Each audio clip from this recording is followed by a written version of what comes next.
বন্ধুরা মটর গাছ দেখো বন্ধুরা, এই যে মটর গাছ তো আপনাদের দেখিয়েছিলাম যে ছোটো ছোটো মটর ফেলা হয়েছিল, সেটা এখন এইটা বড় মটর, বড় গাছ বড় হয়ে গেছে। মটরের চেহারাখানা দেখুন, এই মটরশুঁটি হবে দেখছেন,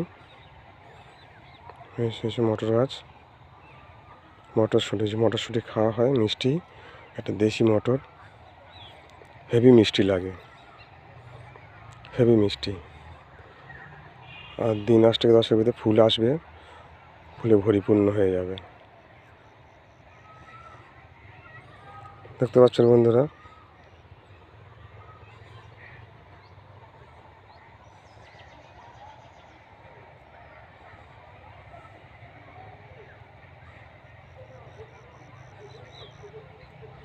এই হচ্ছে মটরশুঁটি।